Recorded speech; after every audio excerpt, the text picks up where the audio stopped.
এই দিনের মধ্যে কোনো কল্যাণ নাই, সকল কল্যাণ নিহিত আছে সকালে, সকল কল্যাণ সকল বরকত নিহিত আছে সকালে। আল্লাহ রাসূল বলতেছেন, ইন্নাল্লাহা জাআলা লিহাদিহিল উম্মাতাল বারাকাতা ফি বুকুরিহা, আল্লাহ আমার উম্মতের জন্য বরকত রেখেছেন সকালে, আল্লাহ আমার উম্মতের জন্য বরকত রেখেছেন সকালে। ইবনুল কাইয়িম রাহিমাহুল্লাহ বলতেছেন, আমরা সালাফে সালিহিনকে দেখেছি লা ইয়ানামুনা বা'দা সালাতিল ফজরি, আমরা সালাফে সালিহিনকে দেখেছি তারা ফজরের সালাতের পরে কখনোই ঘুমাতেন না। হাত্তা ফিশ শিদ্দাহ ওয়া ফিস সাফার, যদিও তারা কঠিন অবস্থার মধ্যে থাকেন না কেন, কঠিন সফরে থাকেন না কেন, সফরে থাকলেও রাত জেগে কাজ করলেও তাদেরকে আমি ফজরের পরে ঘুমাতে দেখিনি।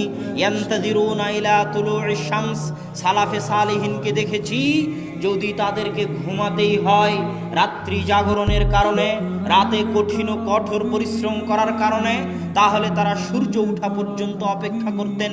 সূর্য উঠে যাওয়ার পর ঘুমাতে যেতেন, সূর্য উঠে যাওয়ার পর ঘুমাতে যেতেন।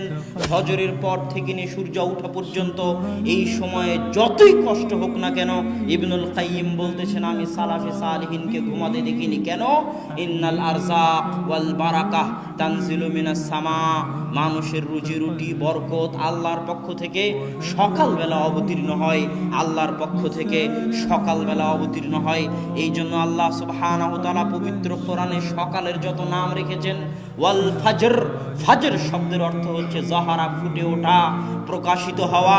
আল্লাহ সুবহানাহু ওয়া তাআলা পবিত্র কোরআনে সকালের নাম দিয়েছেন ওয়াস সুবহি ইযা আসফার, সুবহ আরবিতে বলা হয় সাবহা ওয়াজহুহু, যখন কোনো বাচ্চার চেহারা সুন্দর হয় তখন তাকে বলা হয় সাবহা ওয়াজহুহু, তার চেহারা আলোকিত হয়ে উঠেছে, সেটার নাম আল্লাহ ফজরের নাম, সকালের নাম দিয়েছেন ওয়াস সুবহ।